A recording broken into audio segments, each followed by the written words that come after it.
Bonjour les amis, merci d'avoir cliqué sur cette vidéo FAQ, foire aux questions, dans laquelle je vais pouvoir répondre à vos questions. Avant ça, je vais vous donner un petit peu des nouvelles de mon projet, de mes aventures, de mon avancement. Alors, les nouvelles sont que j'ai bien du mal à travailler dans mon fourgon et par la météo et parce que je suis contraint pour le moment, mais ça va changer pour le moment, de travailler dans des lieux publics, c'est-à-dire, comme je vous l'ai dit maintes et maintes fois, j'habite dans un immeuble HLM, j'ai un petit parking près d'une école ou le parking de mon immeuble pour me stationner, pour travailler. Il y avait avant des endroits de chemins de forêt, de choses comme ça, mais maintenant tout est privé, je ne peux pas vraiment y aller, et dans les alentours il n'y a pas vraiment d'endroit pour être tranquille, et j'ai pas envie de faire 60-70 km pour trouver un endroit où il n'y a personne. Alors pourquoi je cherche un endroit où il y a personne? Tout simplement puisque ici, quand je suis garé en train de faire quelques petites choses dans mon fourgon, il y a beaucoup de gens qui s'arrêtent. Alors dans les catégories des gens, il y a des gens qui me regardent bizarrement comme si j'étais une bête curieuse. Ceux-là sont pas trop gênants, mais ils disent rien, ils me regardent comme ça avec une tête un petit peu comme s'ils avaient vu je sais pas quelque chose de bizarre. Donc ça gêne pas vraiment en soi pour travailler, mais c'est pas agréable, je vais dire, hein. Voilà, si avec ça encore ça irait. Il y a ici dans le coin, malheureusement, les gens ne s'usent pas que de la glace, donc il y a aussi les curieux très gentils mais qui ont bu un verre de trop et qui passent énormément de temps. Oh, c'est vraiment bien ce que tu fais, hein. Et tu vas voir le panneau. Oh, mais t'es un bon gars. Bon, voilà, c'est un petit peu, des fois un petit peu répétitif et c'est très long, même si avec toute la gentillesse et tous les sourires qu'on peut faire, c'est difficile de faire comprendre aux gens que leur compagnie a été très agréable pendant 3 minutes, mais qu'on aimerait bien reprendre tranquillement ses activités, donc au revoir monsieur. Donc ça, c'est pas forcément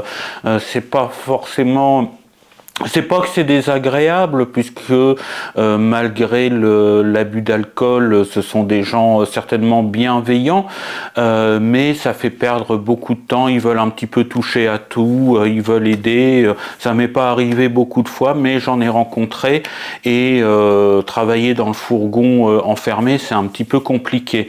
Et puis des fois il y a des enfants. Alors des enfants qui échangent avec un monsieur qui est à bord de son fourgon, c'est un petit peu compliqué. Bon, j'aimerais pas être à la place de leurs parents, il y a quand même une inquiétude, hein, vous voyez un petit peu l'image, donc je suis obligé de leur répondre poliment et de leur faire comprendre que je ne peux pas rester avec eux. Voilà, donc c'est un petit peu ça coupe un petit peu les possibilités de se mettre dans un endroit comme ça. Ça retarde un petit peu tout. Donc ce que je vais faire, c'est que j'attends le retour de mon cousin qui revient d'Afrique, qui a été en voyage en Afrique pendant une période assez longue, et je vais aller travailler chez lui dans sa propriété, et puis peut-être avoir un petit peu de son aide pour ne pas faire face à tous ces inconvénients. Alors ce sont tous des gens bienveillants, des gens un petit peu étonnés, des gens pleins de bienveillance mais qui ont abusé un peu de l'alcool, les mineurs qui viennent voir qu'est-ce que tu fais, ah c'est bien, comment ça marche et tout ça, mais voilà, on est dans une société où malheureusement on laisse pas ses enfants parler à n'importe qui, et je ne veux pas avoir l'image un peu spéciale, on va dire. Je ne veux pas que des gens puissent se poser des questions. Qu'est-ce qu'il fait là, lui, avec son fourgon? Bon, voilà. Donc c'est un petit peu compliqué, et je continue à y aller de temps en temps quand je vois qu'il n'y a absolument personne. Évidemment, comme c'est le parking d'une école, j'y vais uniquement quand l'école est fermée. Et puis je ferai peut-être encore des petits trucs là-bas, mais vraiment il y a des moments où je suis dans une situation qui n'est pas arrangeante pour que je puisse travailler sur mon fourgon normalement. Alors j'essaierai aussi de trouver d'autres endroits un petit peu plus tranquille. Maintenant, bon bah là ça y est, c'est le retour du mauvais temps, mais on a eu un petit peu de soleil hier notamment, donc j'essaierai peut-être de rouler un petit peu plus, voir si je trouve un endroit un petit peu plus tranquille, mais dans ces conditions là, j'avoue que je suis un petit peu bloqué. Question matérielle, par contre, il me restera le matériel de finition à avoir, mais j'ai dans le fourgon tout ce qu'il faut pour pouvoir faire un fourgon qui me permettra de partir. Reste d'actualité de mon projet, eh bien on est en pleine organisation avec ma maman du petit road trip, enfin du road trip, même pas du petit road trip, pour se rendre dans les Pyrénées. Donc on va faire de la Normandie jusqu'aux Pyrénées avec le Kangoo à la fin du mois de mai, départ à la fin du mois de mai, jusqu'à la première semaine de juin. Évidemment, je vous tiendrai informé, je filmerai ce que je peux du voyage et je partagerai ça avec vous. Ce sera mon plus long voyage conduite, évidemment, puisque ça fait pas très longtemps que je conduis. Et puis, on s'arrêtera, on y va tranquillement. Le but n'est pas d'arriver le plus vite possible. On va s'arrêter normalement dans le Poitou. Je ne sais plus trop où exactement. Donc, je vous ferai peut-être un live dans un endroit qui capte par là-bas, certainement un live de nuit si j'ai du réseau, parce que quand on est nomade, il y a toujours le problème du réseau. Et puis je vous ferai découvrir un petit peu mon voyage, mes moyens d'hébergement, etc., etc. Voilà, on peut arriver à l'FAQ. J'ai enregistré par photo, par screen, vos messages que vous m'avez envoyés, et je vais donc répondre à vos questions. Alors que je cherche, je fais ça un petit peu en direct, en direct.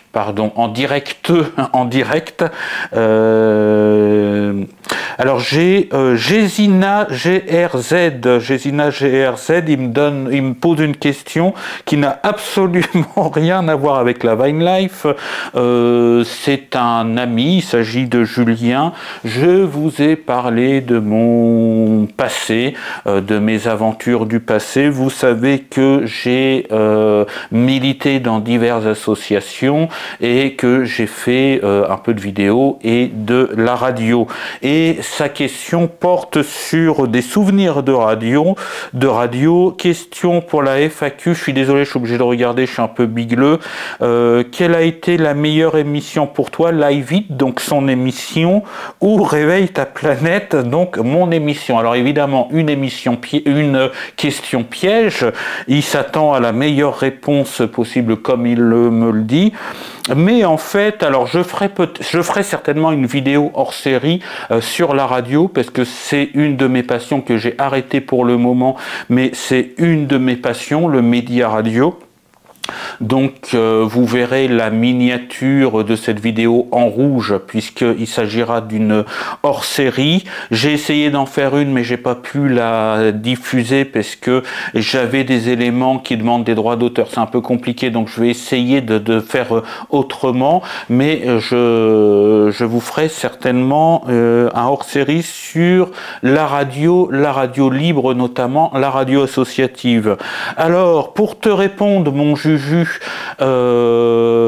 nos deux émissions sont un excellent souvenir. Tu es venu parfois dans mon émission, on s'est bien éclaté. Je suis venu dans ton émission, on s'est bien éclaté. On a eu des interviews intéressantes d'artistes, etc.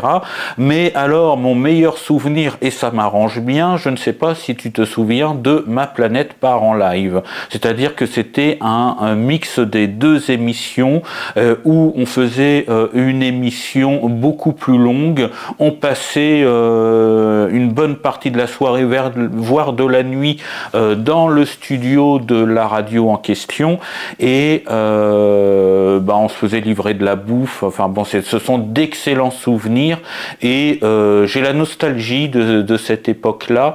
Les idées d'émissions, elles se complétaient, nos deux émissions, hein.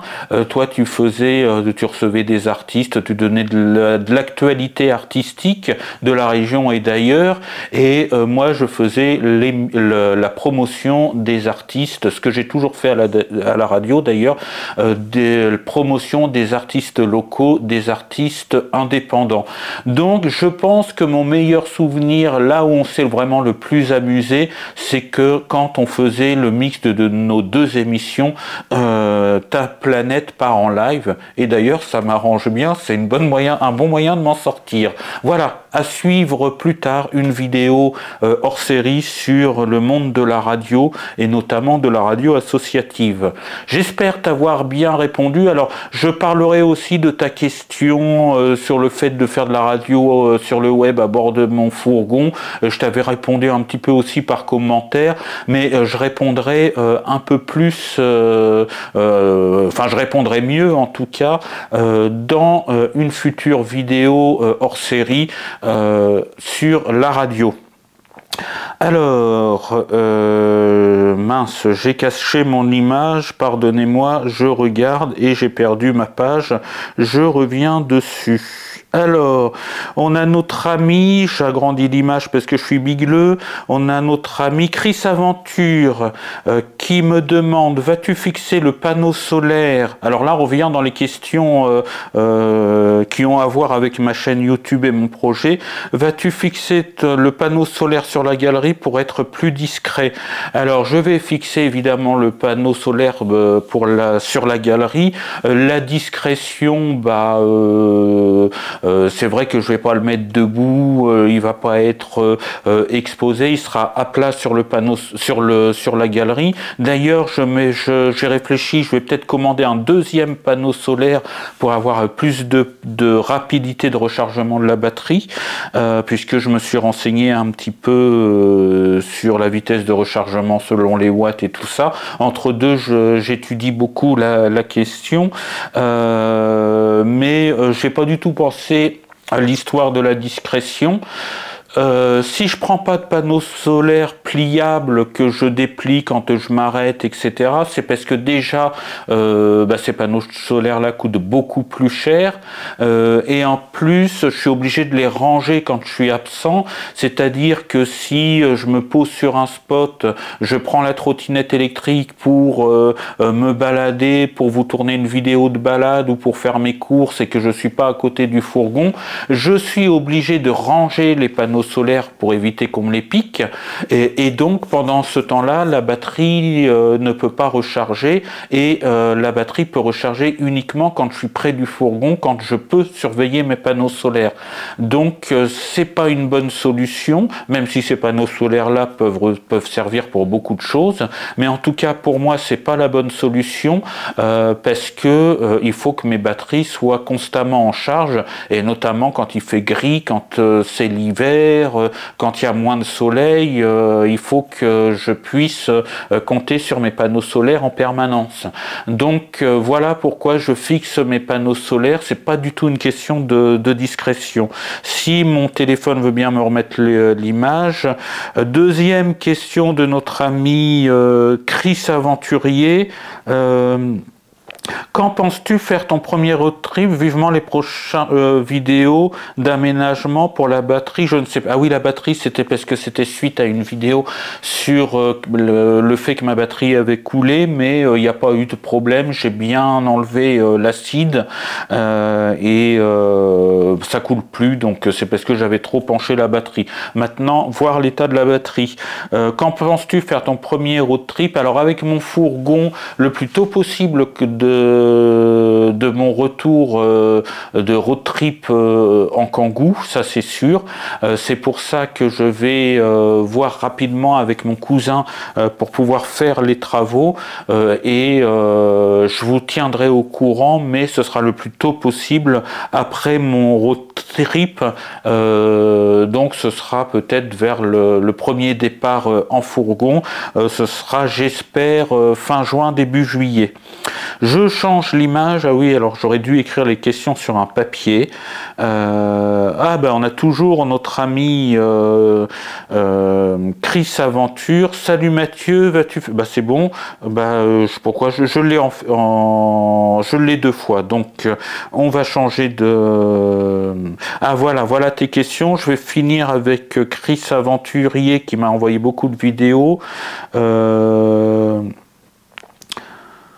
Alors voici une de mes questions. Qu'en penses-tu de commencer les vidéos d'aménagement? Donc elles sont déjà commencées même si je suis un petit peu bloqué. Quelle solution vas-tu choisir pour le lit? Prévois-tu de partir plusieurs mois en road trip et éventuellement à l'étranger? Donc je vais répondre à cette première question.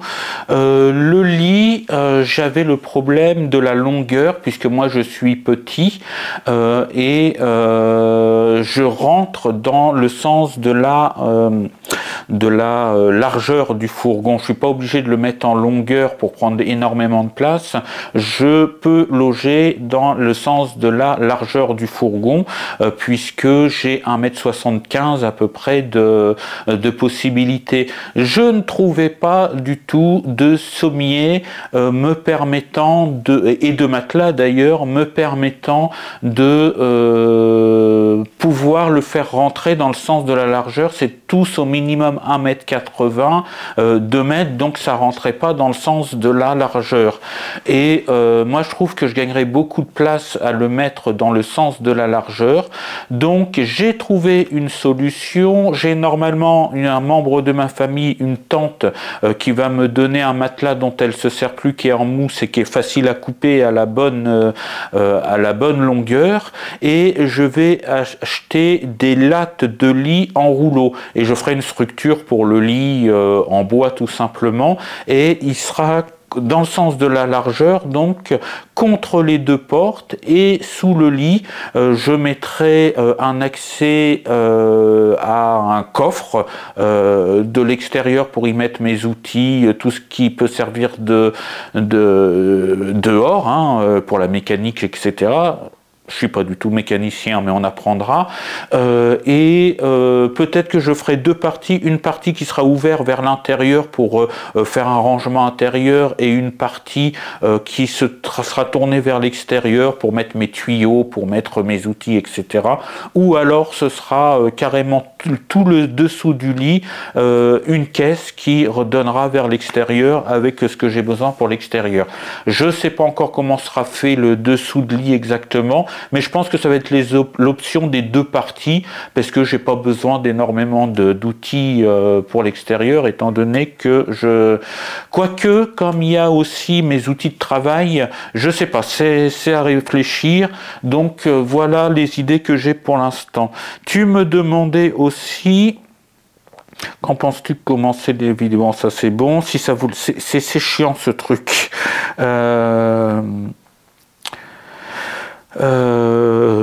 Quand veux-tu... voilà, le lit on a répondu.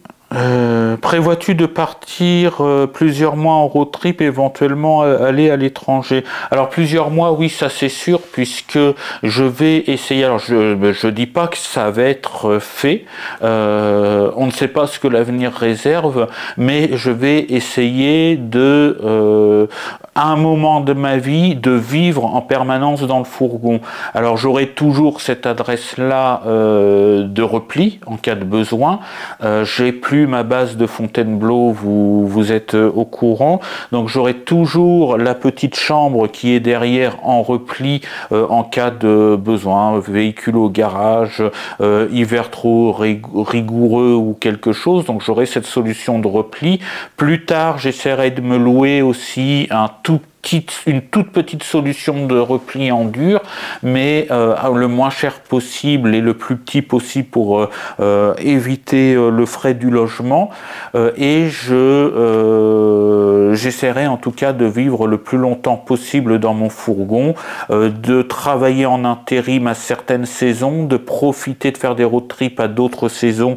Donc à partir du mois d'avril, mai, je vivrai sur mes réserves que j'aurai accumulées par de divers boulots pendant la mauvaise saison. Donc je serai beaucoup plus stable pendant pendant la saison basse, pour me corriger. Donc je serai beaucoup plus stable dans la saison basse, beaucoup moins de road trip et beaucoup plus de voyages dans la haute saison. En tout cas, c'est peut-être du fantasme tout ça, c'est peut-être des rêves qui se réaliseront pas, mais c'est ce que je prévois. À l'étranger, pourquoi pas. Je vais d'abord voyager en France pour m'habituer un petit peu, voir ce que j'ai à voir en France. Je souhaite aussi aller faire un tour en Belgique parce que c'est un pays que j'ai un peu visité mais trop peu. Et après, sous les conseils d'autres Vinelifers, on me conseille l'Espagne. Donc bon, après je verrai. L'avenir nous le dira. J'ai pas de programme établi à ce sujet.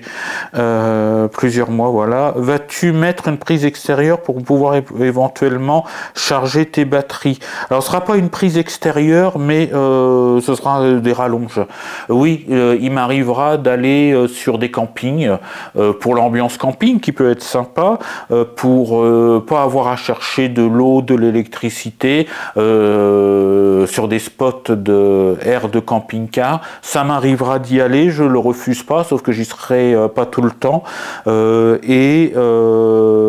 vais pas bricoler une prise à l'extérieur de mon fourgon pour des raisons là de discrétion et puis voilà, de discrétion et puis des raisons techniques, puisque je travaille avec mes deux mains gauches, je vous le rappelle. Mais j'aurai une rallonge, j'ai déjà une rallonge en rouleau. On va faire le plus simple possible. Je vais pas faire un truc aux petits oignons avec les prises encastrées dans le mur et tout ça pour mon premier fourgon, pour ma première expérience. C'est pas la peine. Ce sera un multiprise branché directement sur l'onduleur et je me contenterai de ça. Je ne fabrique pas un camping-car. Je fabrique quelque chose de fonctionnel et de pratique. J'essaierai de décorer un petit peu avec le temps, mais faut que je puisse dormir, me laver, me nourrir et me déplacer avec mon fourgon et partir où je veux. Voilà l'intérêt. C'est pas d'avoir un bel intérieur pour mon premier fourgon. Après, si cette vie-là me plaît beaucoup et que je veux en faire une vie définitive pendant que j'ai la santé pour le faire, on verra.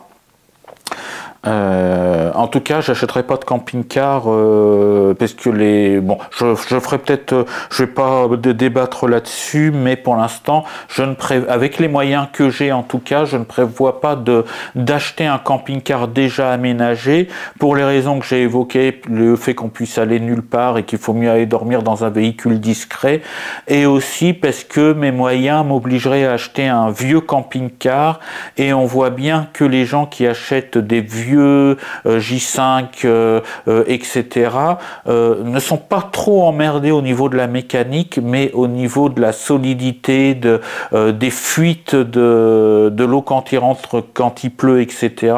Beaucoup d'étanchéité, voilà, je cherchais le terme exact, beaucoup sont embêtés, donc avec un fourgon, là-dessus, je suis tranquille.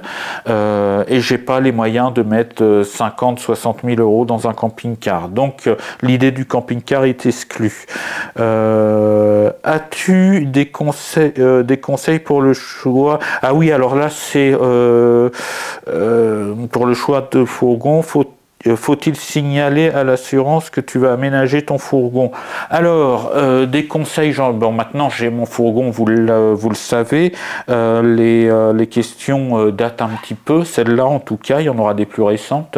Des conseils pour le fourgon, j'en ai eu tout un tas, des choses qui se contredisaient, des trucs, mais tout ce que je peux dire, c'est que vraiment mon fourgon, je l'ai cherché sur le Bon Coin. Je l'ai trouvé sur le Bon Coin, j'avais cherché d'autres choses et j'ai vraiment trié toutes les annonces puisque j'aurais trouvé moins cher, mais des fourgons avec 450 000 km au compteur, des fourgons à vendre dans l'état sans contrôle technique, des fourgons sans carte grise, et là le fourgon, déjà la photo m'a séduite, mais faut pas se faire séduire comme ça trop vite, c'est un moyen de se faire avoir. Mais j'ai bien lu l'annonce, il était précisé que il y avait toutes les factures de garage, que tout était à jour au niveau de la loi, le contrôle technique a été fait pour la vente, avec facture à l'appui, des 2-3 petites choses qu'il avait à faire, mais il était passé, mais même ce qui n'était pas obligatoire de faire, il les a faites. Je sais plus ce qu'il y avait. Il y avait tout l'entretien, j'ai toutes les factures de l'entretien du fourgon. Il m'a été vendu au nom d'une entreprise et non pas au nom d'un particulier. Le monsieur, l'ancien propriétaire, a répondu à toutes mes questions au téléphone et il me le vendait 8 000 €. Il m'a donné quelques petits conseils, même pour l'aménagement du fourgon, parce que le jour où j'y suis allé, on a discuté, voilà, et après on a entre guillemets sympathisé un peu, donc j'y ai parlé de mon projet, etc., etc. Bon. Ça ne veut pas dire que c'est forcément un bon truc, mais j'ai eu confiance en ce monsieur et je vois bien qu'il n'y a aucun problème sur ce fourgon, mais j'ai vraiment épluché les annonces. J'étais pressé de trouver le fourgon pour l'acheter, mais j'ai mis plusieurs jours. Il y en a pour lesquels j'ai hésité sur les annonces, et quand je suis tombé sur celui-là, voilà. Et après j'en ai parlé à mon entourage, à ma mère, voilà, qu'est-ce que t'en penses? J'ai demandé un petit peu l'avis, et puis tout le monde m'a encouragé à acheter celui-là. Donc voilà, voilà comment je peux parler des conseils que j'aurais eu pour le fourgon. Faut-il signaler à l'assurance que tu vas aménager ton fourgon? Étant donné que je le mets pas en carte grise caravane camping-car, que ce sera démontable, et que c'est aussi en partie pour ça que je ne souhaite pas faire un truc aux petits oignons, ce que je fais dans mon fourgon, à partir du moment où je respecte le code de la route, ça ne regarde pas les assurances. Comme quelqu'un qui dormirait dans sa voiture, il va pas signaler à l'assurance qui dort dans sa voiture. Il faudrait vraiment qu'il y ait des modifications dures du véhicule. Si par exemple je l'élargissais, l'allongeais, ce qui se fera jamais, je suis incapable de faire ça. Faudrait qu'il passe ce qu'on appelait les mines avant, l'Adréal aujourd'hui. Il faudrait qu'il passe à l'Adréal et que l'assurance soit au courant. Là, je ne fais que mettre les éléments qui me permettent de dormir. Je ne modifie pas vraiment le fourgon, même si je fais un petit trou pour le passe-câble et tout ça, et le passe-câble pour le panneau solaire, pardon, tout ça, ça fait partie des petites choses qu'on peut faire sans prévenir l'assurance. Donc le fourgon, une fois que les éléments dont j'ai besoin pour vivre dedans sont enlevés, ne restent pas modifiés. Donc je ne préviendrai pas l'assurance. Ce que je fais dans mon fourgon ne les regarde pas à partir du moment où je respecte le code de la route. Voilà. Est-ce que j'ai répondu à toutes tes questions? Je crois que oui. Si j'en retrouve d'autres après, je reviendrai sur toi. Alexis GB, salut à toi. Alors, bonjour Mathieu. Mathieu, ça prend 2 T, je précise. Plus tard, comptes-tu acheter une voiture ou un autre véhicule? Pour l'instant, j'en sais rien. Je devais avoir une voiture, mais c'est une aventure.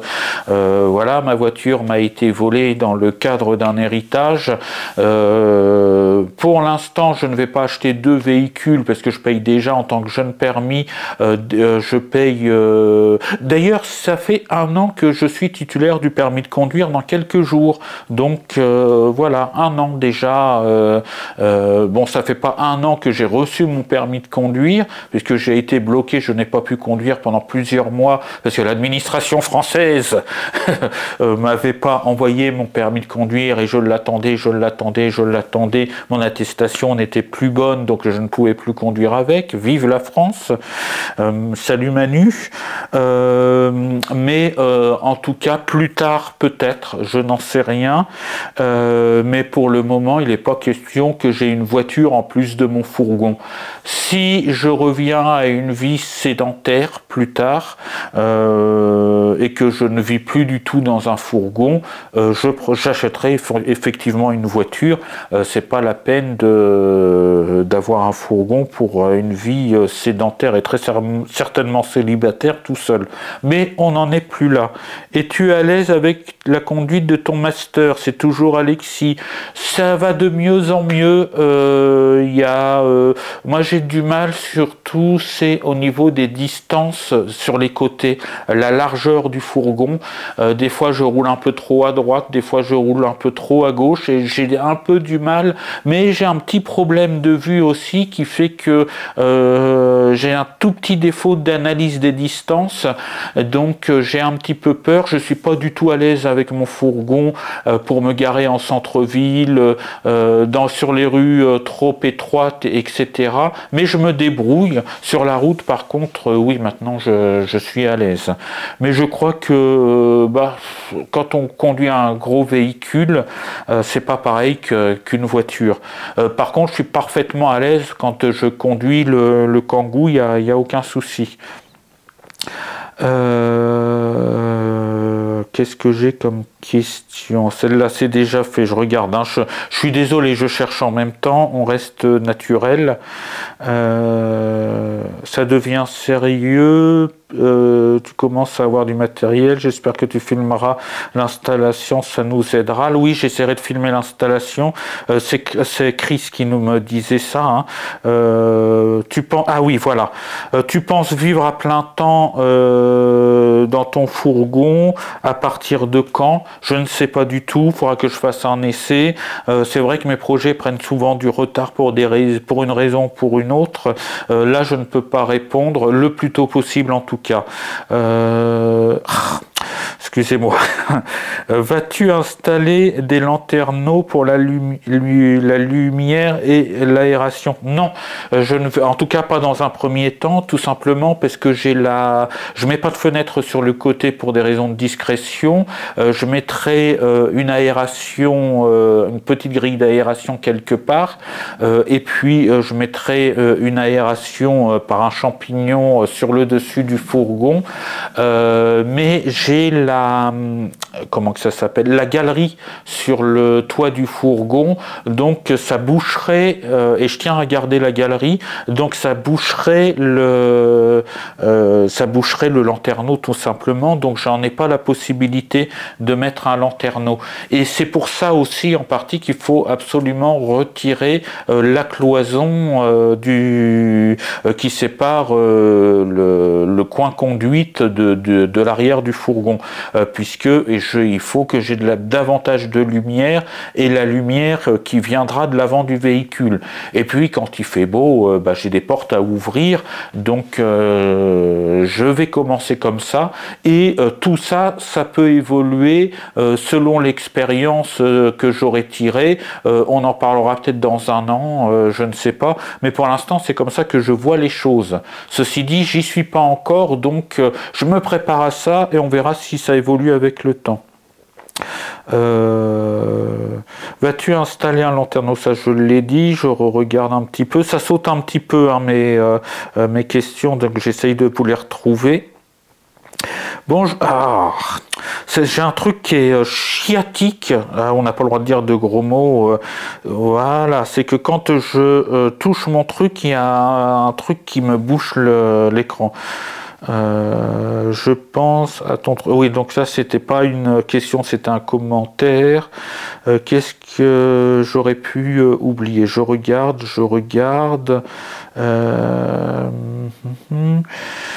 Ah, voilà. Didalus, salut à toi. Petite remarque concernant le fait de tenir debout. Est-ce que ce sera toujours le cas quand tu auras posé le sol et le plafond? L'espace sera réduit. Oui, je sais pas, je serais peut-être obligé de me baisser un petit peu. Le sol, ça va être fin puisque il y a déjà alors je peux pas démonter le bois qu'il y a sur le sol parce qu'il a été collé au mastic. J'aurais bien voulu pouvoir nettoyer, isoler de la tôle à la première planche de bois. Comme il est collé, je peux pas le faire, mais je vais mettre l'isolant que j'avais essayé de mettre sur le plafond en première couche d'isolant qui ne tient pas sur le plafond. Donc je vais mettre cet isolant là sur le sol et du lino. Je vais pas mettre 30 cm de stérodure ou de trucs comme ça. Je fais les choses économiques avec mes moyens et je fais les choses pratiques et rapides étant donné que je travaille avec mes deux mains gauches. Donc voilà pour le sol, ça le montrera de peut-être de 2 cm à peine. Et puis là-haut, ce sera sur le plafond. Donc dans un premier temps, ce sera de l'isobule que je mettrai entre chaque longeron du camion. Dans les longerons du camion, je mettrai de la mousse isolante et dans un premier temps, je laisserai le plafond comme ça pour mes premiers road trips et je verrai ce qui se passe après. Mais c'est vrai que j'ai la tête qui touche déjà le plafond quand il y a 2 mm entre ma tête et mon plafond quand je suis debout dedans. Donc quand je dis que je tiens debout dedans, ça reste relatif, hein. Je peux pas faire d'étirement, voilà. Mais pour un H1L1, il est assez haut et je peux effectivement me mettre debout dans mon fourgon, ce qui est avantageux. Mais évidemment, c'est plutôt une taille pour être assis dedans. Mais je peux me tenir debout dedans. Donc ça n'a rien à voir avec un H2, hein, évidemment. Est-ce que ce sera toujours le cas? Bon, ça c'est déjà dit. Je regarde, être discret, c'est vu. Je regarde s'il n'y a pas d'autres questions. Je commence à avoir du matériel, je fais une installation. Ah oui, alors ça, je sais plus si je l'ai dit de Chris.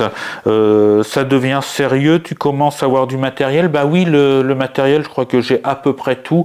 Il me manque l'habillage. En gros, c'est ça, il me manque l'habillage.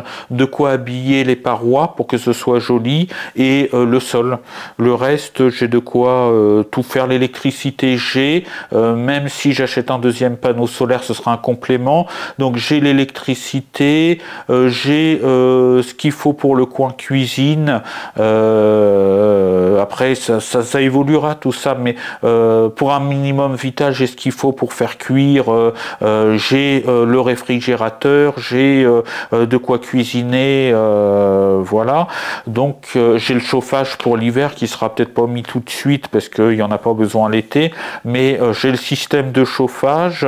L'eau, c'est des gros bidons équipés d'un robinet, il n'y aura pas de système de robinet trop compliqué.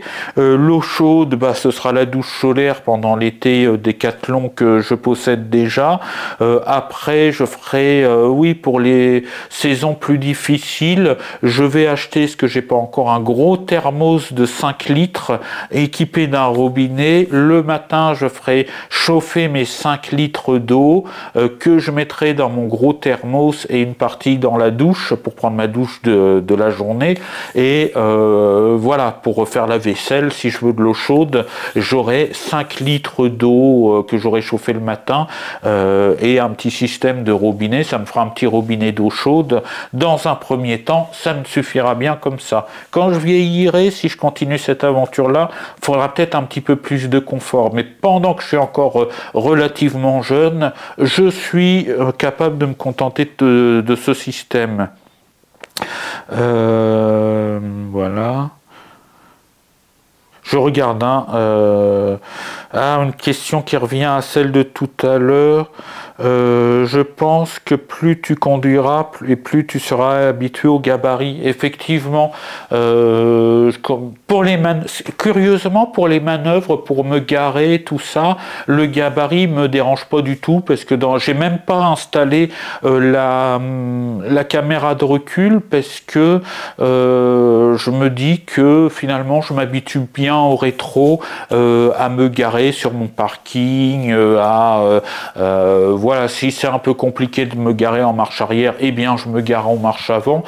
C'est pas très compliqué. Mais c'est vraiment quand je circule, là vraiment où je suis le moins à l'aise, c'est pour croiser les véhicules quand je roule sur une route étroite. J'ai horreur de ça. J'aimerais bien que les routes fassent 5 voies et que j'ai ma voie réservée pour être tranquille. Mais c'est le seul petit souci que j'ai pour la conduite de mon fourgon.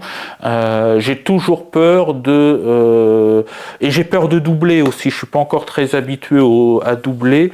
J'ai peur de faire un face-à-face, mais on a tous connu ça. Vous avez tous connu ça au début où vous avez eu votre permis de conduire. Donc voilà, j'ai peur du face-à-face en doublant.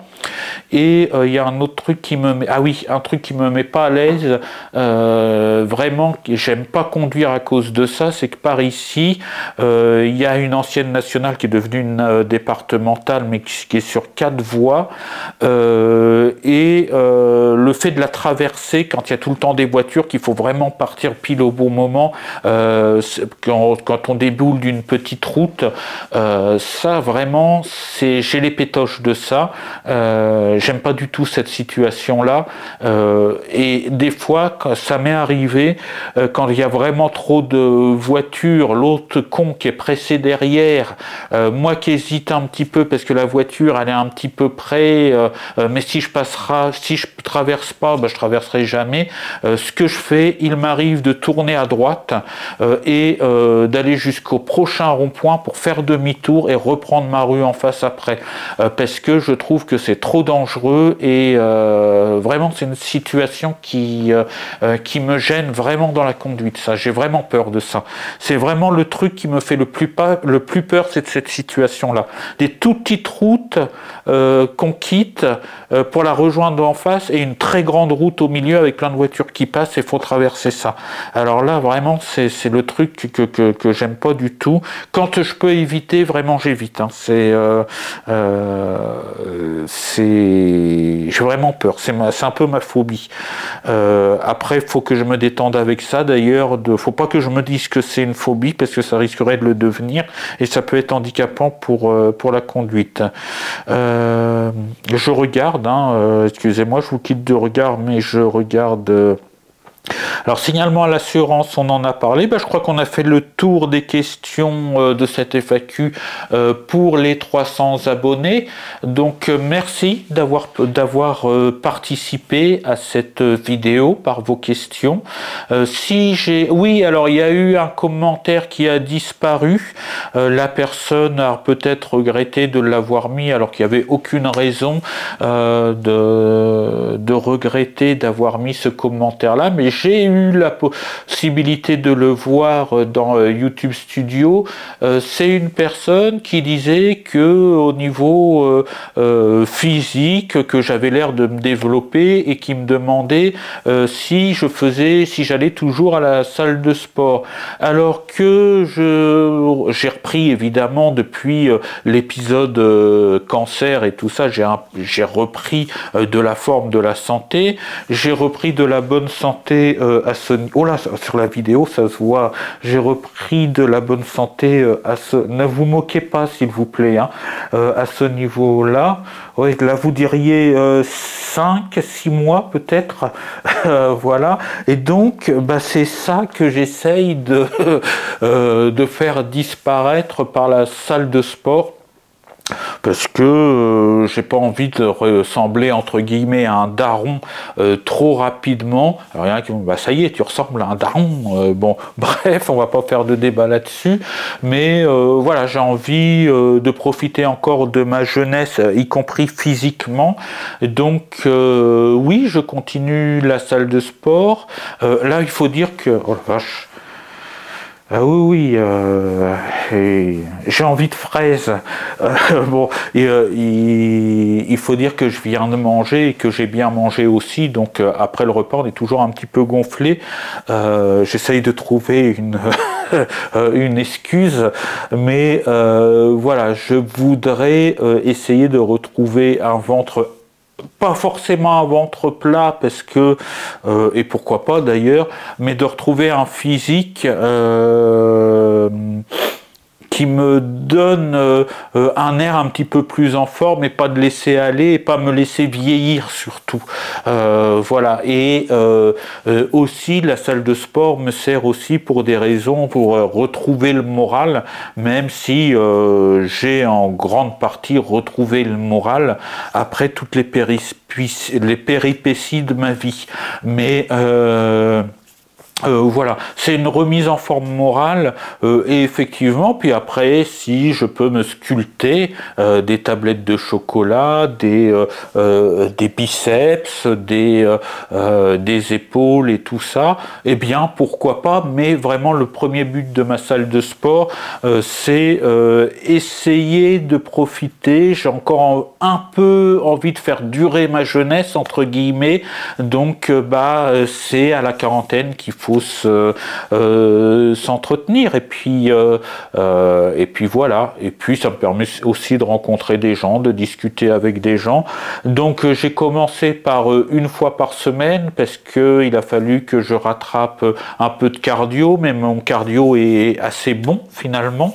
C'est ce que m'ont dit les coachs de la salle de sport. Alors je peux pas filmer à l'intérieur de la salle de sport parce qu'il y a plein de gens, tout ça c'est un peu délicat, mais ils m'ont dit que j'avais un bon cardio et donc là je vais à partir de maintenant y aller deux fois par semaine. Alors la durée c'est variable. Alors qu'est-ce que je fais comme exercice pour l'instant?